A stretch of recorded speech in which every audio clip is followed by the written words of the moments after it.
Veamos el empowerment organizacional. El empowerment organizacional, dice Zimmerman, va a atender a las redes organizacionales, a la movilización y adquisición efectiva y colectiva de recursos e influencias políticas. Colectiva y efectiva de recursos e influencia política. Y acá estamos precisando, digamos, lo que traté de anticipar antes. El empowerment organizacional es clave para el empowerment individual o para el empowerment psicológico, en cuanto a que es en la participación de redes organizacionales donde el sujeto, el individuo, va a desarrollar su autoeficacia, su motivación, su conciencia crítica y proactividad. Es decir, si las redes organizacionales no posibilitan lo anterior, el empowerment no va a tener ningún efecto a nivel subjetivo, a nivel psicológico. Zimmerman va a otorgar, digamos, algunos criterios para analizar las redes organizacionales y de esa forma prever, digamos, la experiencia de los individuos que participan en esas redes organizacionales. Y esos criterios van a ser, por ejemplo, el liderazgo. Por ejemplo, pensemos una red organizacional donde existe un liderazgo autoritario. Lo que hace el liderazgo autoritario es, de alguna u otra forma,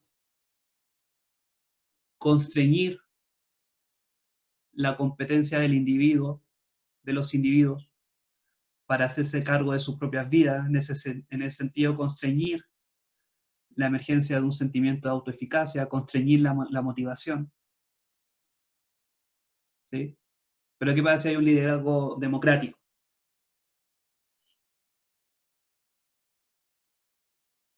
Donde cada quien tenga algún rol en el proceso de empoderamiento, en la red organizacional.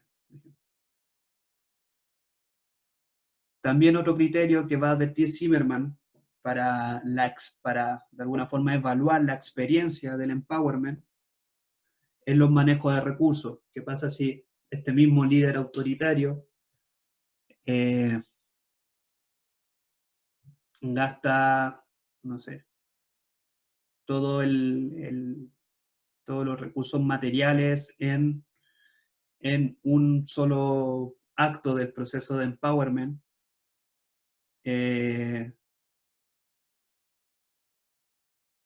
Dejando de lado, digamos, la posibilidad de desarrollar otros actos, etcétera, anulando la posibilidad de desarrollar otros actos, el proceso de empowerment se va a reducir a un solo acto, sino a haber un proceso, podría decir.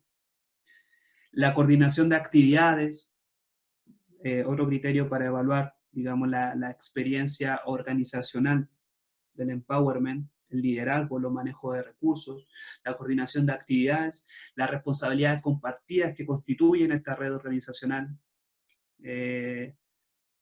Si un mismo sujeto, si un mismo individuo asume la responsabilidad de llevar un sinfín de actos que exceden, digamos, sus posibilidades de acción, por ende es eminente el sentimiento de impotencia, de insuficiencia frente a lo que se quiere hacer. Por ende es eminente la desmotivación que pueda sentir ese individuo frente al proceso de empowerment. Es decir, de alguna forma lo que está puntualizando Zimmerman son diversos criterios los cuales nos tenemos que fijar para que el empowerment a nivel organizacional posibilite una contribución a nivel psicológico. Y acá ya podemos prever la directa relación, y relación se podría decir incluso hasta recíproca,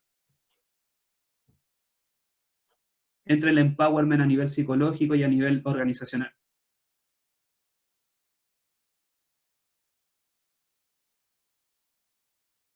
el modo en cómo acontece el empowerment a nivel organizacional, el modo en cómo las organizaciones se articulan en redes, el modo en cómo están distribuidos los roles, el modo en cómo se van configurando los liderazgos, dependen del modo en cómo se están sintiendo, pensando, actuando los individuos que participan de ese proceso. Y el modo en cómo están sintiendo, pensando y actuando los individuos dependen de cómo se está aconteciendo, digamos, a nivel organizacional el proceso de empowerment. Se puede ver la recursividad entre estos dos niveles.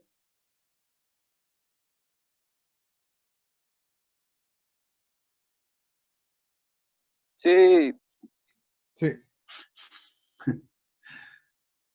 Sí, Acá. Bacán. Entonces, básicamente estos criterios de liderazgo, de manejo de recursos, de coordinación, de distribución de responsabilidades que hemos mencionado, son criterios para evaluar si la experiencia durante el proceso de empowerment va a ser positiva. Entonces me imagino que lo están viendo con Andrea, por ejemplo. A propósito de las dinámicas de poder que acontecen en una misma organización, los liderazgos, la transmisión de información, las instancias de diálogo, las instancias de decisión, todas esas cuestiones son sumamente fundamentales para prever el efecto del empowerment, el efecto del empoderamiento en el individuo. Si no existe un buen liderazgo, si no existe un buen manejo de recursos, una distribución democrática de rol, una distribución proporcional de roles, etcétera, vaya a afectar la subjetividad de los individuos, vaya a afectar por ende el proceso de empoderamiento a nivel organizacional.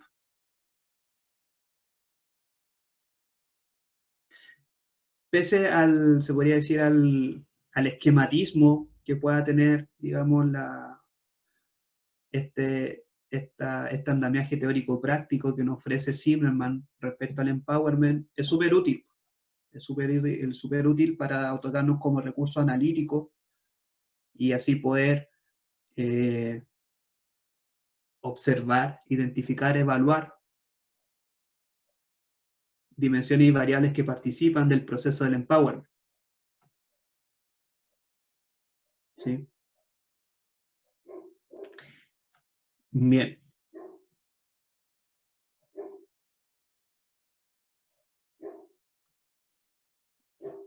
Y en tercer lugar, el empowerment comunitario es como perdón lo poco técnico, pero es como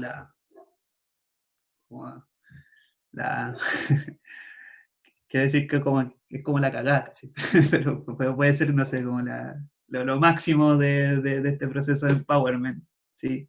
Previendo que está orientado hacia la actualización del potencial de autodeterminación de los sujetos y las comunidades. Zimmerman va a proponer un empowerment comunitario que de alguna forma actualiza, cumple ese potencial de autodeterminación de los sujetos y las comunidades, como pueden ver acá en esta descripción del empowerment comunitario por parte de Zimmerman. Se evidencia una participación ciudadana pluralista, con perspectivas múltiples, tolerancia a la diversidad y sistemas abiertos de gobierno, con capacidad de identificar necesidades y recursos accesibles comunes, recreacionales, proteccionales, de salud, vinculadas a estrategias para solventar efectivamente esos problemas mediante coaliciones y organizaciones con llegada a estructuras sociopolíticas y cambios sociales. Es decir, si quisiéramos como traducir lo que está presente, digamos, en esta descripción del que es el empowerment comunitario para Zimmerman, que vendría a ser Bueno, eso.